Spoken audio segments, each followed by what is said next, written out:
श्री गणेशाय नमः। जय जीवदानी।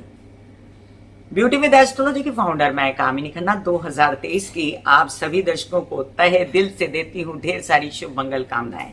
ईश्वर करे ये साल आपके लिए बहुत ही अच्छा रहे। धन सुख समृद्धि वैभव ऐश्वर्य सभी प्राप्त हो आपको। आप और आपका परिवार स्वस्थ रहे, आप पर कोई संकट ना आए, हर प्रकार से आपकी उन्नति हो। तो वार्षिक राशि भविष्य लेकर मैं हाजिर हूँ। ये वर्ष जो शाकंभरी नवरात्र के साथ शुरू हुआ है बहुत ही शुभ है और इस वर्ष में शनि, गुरु, राहु, केतु ये चारों मुख्य ग्रह जो हैं ये बदल रहे हैं। 17 जनवरी 2023 को शनि जो हैं ये कुंभ राशि में प्रवेश कर जाएंगे। 22 अप्रैल 2023 को गुरु जो हैं वो प्रवेश कर जाएंगे मेष राशि में और 30 अक्टूबर को राहु और केतु बदल रहे हैं। राहु क्रमशः चले जाएंगे मीन राशि में और केतु कन्या राशि में। तो वार्षिक राशि भविष्य जो मैं आपके लिए लेके आई उसमें मैं आपको डेट सहित सब बताने वाली हूँ। खबरदार हो जाइए, कागज पेंसिल लिखिए लीजिए और लिखना शुरू करिए। मैं जो यहाँ पर राशिफल बता रही हूँ ये राशि और लग्न दोनों के लिए है और जिन लोगों को कंसल्टेंसी चाहिए उनके लिए मैंने व्हाट्सएप नंबर दिया हुआ है।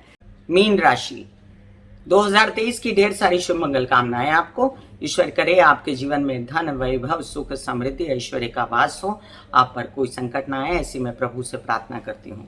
चलिए, मीन राशि वालों आपके लग्नेश होते हैं गुरु और आपके लग्न में गुरु विराजमान थे। पिछले साल से आपने एक बहुत ही अच्छी स्थिति को देखा था जहां पर आपकी कॉन्फिडेंस में वृद्धि हुई थी, आपकी पर्सनालिटी में वृद्धि हुई थी। आपने हर तरीके के अपने काम बनाए थे और आप अपने कामों में निपुण भी थे। आपने कई सारे धार्मिक और सात्विक कार्य भी बनाए थे और आपने अपनी रक्षा पर्सनालिटी की खूब की। आपके पर्सनालिटी के जोर पर आपने कई सारे ऐसे काम जिसमें सात्विक और धार्मिक काम भी बने होंगे। अब आपके लग्न के स्वामी गुरु जो हैं 22 अप्रैल को आगे खिसक रहे हैं।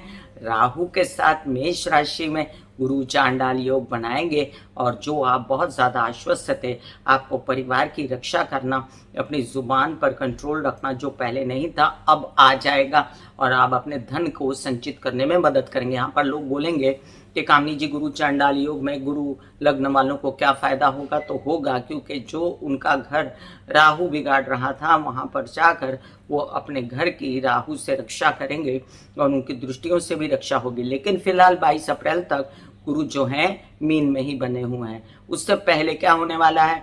उससे पहले 17 जनवरी को शनि कुंभ राशि में प्रवेश करने वाले हैं। आपके लाभ भाव में बैठे थे शनि और लाभ भाव में बैठ के उसने बड़ी बड़ी योजनाएं आपकी बनवाई, आपके बड़े बड़े कार्य भी करवाए। लेकिन जैसे ही वक्री हुए या जैसे ही शनि पर प्रभाव पड़ा किसी दूसरे ग्रहों का जो उनको मान्य नहीं थे, जैसे मंगल है या और कोई सूर्य है, अन्य ग्रह, तो उसमें आपके नुकसान भी हुए होंगे। अब याद रहे कि यहाँ पर शनि ने आपको लाभ तो खूब दिया, काम तो आपके बनवाए, केसेस विवाद पब्लिक से रिलेटेड। अब ये शनि आपके विदेश रिलेटेड काम बनाने वाले हैं और विदेश रिलेटेड कामों के लिए आपको आपके अगर विवाहित ना हो और प्रेम संबंध हैं तो प्रेम संबंधों से काफ़ी आपको सपोर्ट मिलेगा। आपके बड़े बड़े खर्च हो सकते हैं कामों पर, एडमिशन्स पर, आपके वीज़ा पर, आपको जाना है, बड़ा काम वहाँ बनाना है तो आपके काम हो सकते हैं। आपके जीवन में वैराग भी आ सकता है, आपके जीवन में अध्यात्म बहुत बढ़ सकता है, आपकी रुचि बढ़ सकती है कि आप अब अपने कोई जैसे साइंटिस्ट होते हैं तो वो साइंटिस्ट अपनी कोई खोज करने के लिए निकलते हैं, तो ऐसे भी आप कार्य आपके शनि जो है 17 जनवरी 2023 के बाद जो कुंभ राशि में आने वाले हैं वो कर सकते हैं। अब शनि की दृष्टियाँ कहाँ पड़ेंगी? आपके द्वितीय स्थान पर, वहाँ पहले से राहु बैठे हैं। बिल्कुल फ्रीज करके रखिएगा पैसे को, जो कि 17 जनवरी से लेकर 22 अप्रैल तक का पीरियड मैं आपको बता रही हूँ। अपने एफडीज, अपने लॉकर्स, अपने जेवर, अपनी प्रॉपर्टी, अपना परिवार, इनको आपको संभालना है। ये आप अपनी लेडी हैं तो साड़ी में गांठ बांध लीजिए, अगर पुरुष है तो अपने दिमाग में रख लीजिए लिख के कि ये आपको बिगाड़ना नहीं। और अपनी जुबान पर आपको कंट्रोल रखना है क्योंकि शनि की तीसरी दृष्टि पड़ रही है। आपकी वाचा स्थान पर आपकी चेहरे की रक्षा करनी है, थोड़ा सा अपना चेहरा निखार के रखिए। यही शनि सप्तम भाव से आपके षष्ठ भाव को देखते हैं तो क्या करेंगे, वो आपके विरोधियों में वृद्धि करा देंगे। हो सकता है आपके कई सारे बनते बिगड़ते कामों के बीच आप थोड़ा बहुत सुस्त ना हो जाएं, बीमार ना हो जाएं और लोन्स वगैरह लेने में दिक्कतें ना हो जाएं। अब ये सब कमान संभालने के लिए बाद में तो आपके लग्नेश गुरु स्वयं ही आने वाले हैं, लेकिन अभी फिलहाल 22 अप्रैल तक मैं शनि की स्थिति का जायजा ले रही हूँ। दशम दृष्टि से आपके कामों को, भाग्य भाव को देखते हैं शनि। यात्राओं में सावधानी बरतना 17 जनवरी से 22 अप्रैल, और काम बनाते समय सजग रहना, अपने बड़े भाई बहनों के साथ मनमुटाव ना करना, अपने कई सारे काम पिता समान लोगों के साथ या पिता के साथ संभल के करें। आपके कई सारे काम, यात्रा में जाने वाले आपकी खाना पीना दवाइयाँ साथ लेकर चलें, डॉक्टरी सलाह लें, और आपके कई सारे काम अवरुद्ध ना हो, त्रस्त ना हो, आप स्ट्रेस में ना आए, इसलिए महामृत्युंजय के जाप करते रहें। अब शनि की ये महिमा तो रहेगी एक तरफ, लेकिन गुरु अपना काम, आपके लग्नेश जो सुबुद्ध हैं, जो जीव हैं, वो अपना काम करके रहेंगे। कैसे? गुरु आपके द्वितीय भाव में जब आएंगे 22 अप्रैल के बाद, संभाल लेंगे अपनी कमान। वो लोन्स वगैरह की, मामा पक्ष से रिलेटेड, तबीयत से रिलेटेड, काम से रिलेटेड, आपके पिता से रिलेशन से रिलेटेड, सबकी कमान संभाल लेंगे। तो आप एकदम सजग हो जाएंगे। आप जो भी उतार चढ़ाव देखेंगे 17 जनवरी के बाद से 22 अप्रैल तक, उसमें आप सजग, ये सब देख के आप सजग हो जाएंगे और आप अपने काम बनाने शुरू हो जाएंगे। याद रहे कि यहाँ पर हम बात कर रहे थे शनि की और गुरु की। तो गुरु जब आपके द्वितीय भाव में, आपके लग्न के स्वामी आएंगे, आप बहुत ही जुगाड़ू किस्म के लोग होते हो, आप बहुत ही ज़्यादा अपना ध्यान रखने वाले होते हो, आप अपने कार्यों में बहुत वृद्धि करोगे और बहुत अपना सात्विक धार्मिक कार्य बढ़ाने के पीछे पड़ोगे। पिता का पूर्ण सहयोग, परिवार के साथ बना बचा के रखना, ये मैंने पहले ही आपको बता दिया है। तबीयत के लिए आप डायबिटीज से बचिएगा, मोटापे से बचिएगा, मोटापे से रिलेटेड ओवरवेट वगैरह ना होइएगा, शुगर वगैरह का इंटेक कम करिएगा और खाने पीने में ध्यान रखिएगा। यहीं पर गुरु की पंचम दृष्टि से, आपके लग्न के लग्नेश की पंचम दृष्टि से आपके कई सारे काम लोन्स वगैरह से रिलेटेड जो अटक रहे थे शनि के कारण, वो भी बनते नजर आते हैं। और जो लोग विरोधी हो रहे थे, वो लोग बाद में समझ जाएंगे कि आप गलत नहीं हैं और आपके काम जो है 22 अप्रैल के बाद छिटपुट बनना शुरू हो जाएंगे। बात करते हैं अब हम राहु केतु की। तो आपके लग्न में आने वाले राहु चैलेंज है आपके लिए।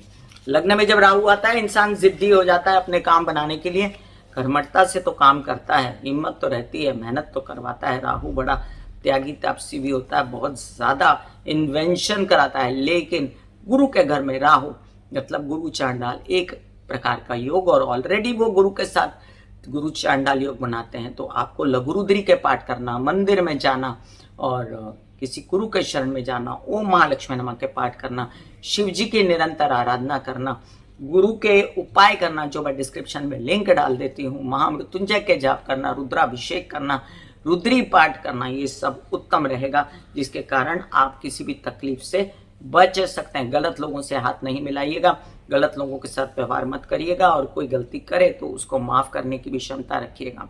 आप याद रखें कि यही राहु जो 30 अक्टूबर तक आपके द्वितीय स्थान पर बैठे हुए हैं और आपके धन पर उनकी दृष्टि है, यही राहु के सामने केतु भी आ जाएंगे आपके विवाहित स्थल पर।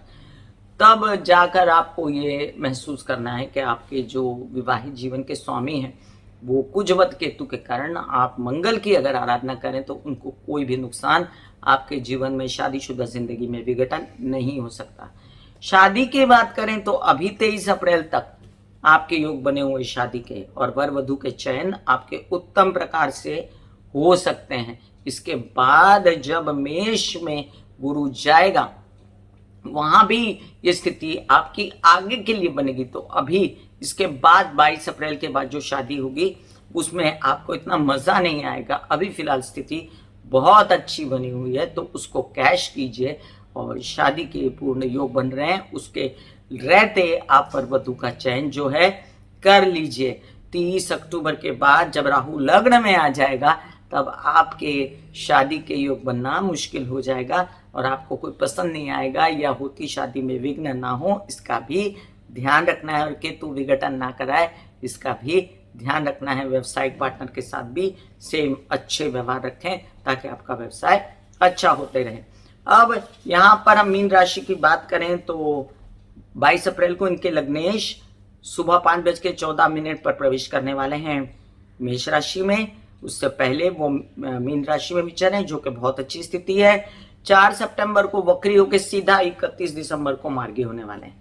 तो ये 3 महीने के लिए वक्री होंगे, तो आपको संभल के चलना है। आपके लग्नेश हैं और वक्री होंगे तो आप गुरु के उपाय करते रहिएगा। डिस्क्रिप्शन में लिंक है।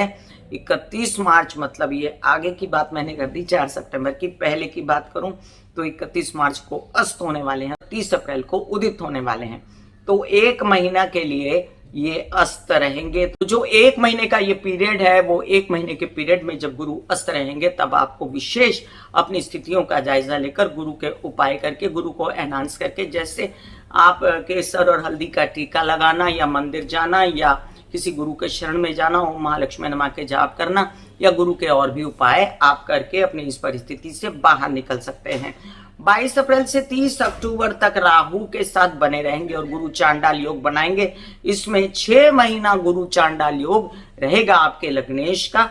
बहुत ही ज्यादा खबरदार अपनी तबीयत के लिए एक्सरसाइज, योग, मेडिटेशन, प्राणायाम, संयम, नियम, बूजिंग, फैगिंग बिल्कुल नहीं करनी है और अपनी तबीयत को संभालने के लिए किसी गलत व्यक्ति का साथ संगत नहीं करना है। याद रहे कि 30 अक्टूबर के बाद ये फ्री होने वाले हैं। मेष में से राहु निकल जाएगा और गोचर के गुरु जो हैं वो फ्री होने वाले हैं राहु से। तो फिर यहाँ पर वो सब कंट्रोल में रहेंगे। जब तक ये राहु के साथ बने हुए थे तब तक थोड़ा सा कंट्रोल जो है इनके हाथ में नहीं था और इनको काफी बेचैनी थी, और अब ये कंट्रोल इनके हाथ में आएगा जो आपके लग्नेश गुरु। तो आप काफी आश्वस्त हो जाएंगे 30 अक्टूबर के बाद, भले ही राहु आपके लग्न में आएगा। अब जरा पहले की बात करते हैं। 15 फरवरी से लेकर 12 मार्च तक ये शुक्र के साथ महालक्ष्मी योग बनाएंगे, लेकिन इस समय पे डायबिटीज, शुगर इंटेक वगैरह से आपको बचना पड़ेगा। 15 मार्च से 14 अप्रैल तक सूर्य के साथ जो बनेंगे तो ये बने रहेंगे 15 मई तक। सूर्य गुरु कॉम्बिनेशन में अध्ययन, पढ़ाई वगैरह से रिलेटेड आप कई सारे काम, नॉलेज से रिलेटेड, अगर आप साइंटिस्ट हैं तो आपके कई सारे काम जो हैं ये आप बना सकते हैं, ऐसे वाले जिसमें आपकी उन्नति हो राष्ट्रीय लेवल पर, अंतर्राष्ट्रीय लेवल पर, जिससे आपकी प्रशंसा भी हो, अवार्ड्स, रिवॉर्ड्स मिले, वो काम आप कर सकते हैं। राहु निकलने के बाद एक छत्री राज्य हो जाएगा गुरु का मेष में और लग्न में राहु रहेंगे, इसकी खबरदारी लेनी है। फिर भी आश्वस्त रहिएगा। पूरा साल भर शनि, बुध और केतु के नक्षत्रों में रहने वाले गुरु इन दिनों बहुत अच्छा काम करने वाले हैं। गुरु जो हैं वो मीन राशि में है 22 अप्रैल तक, तब तक भी आपके लिए बहुत अच्छा काम करेंगे। अब इसके बाद जब वो हट जाएंगे और आगे बढ़ जाएंगे तब तक मेष राशि में, जो उनकी मित्र की राशि है, जो मंगल की राशि है, वहां पर भी वो अच्छे कार्य करके दिखाएंगे। यहाँ पर वो अपने आप को आश्वस्त तभी पा सकते हैं जब वो राहु का साथ छोड़ दें। तो मीन राशि वालों, आप लोगों का तो कोई बिगाड़ ही नहीं सकता, क्योंकि आप बहुत जुगाड़ू होते हो और आप अपने काम खुद ही बना के चलते हो। God bless you. 2023 आपको बहुत अच्छा जाए। आज्ञा दीजिए। धन्यवाद और नमस्कार।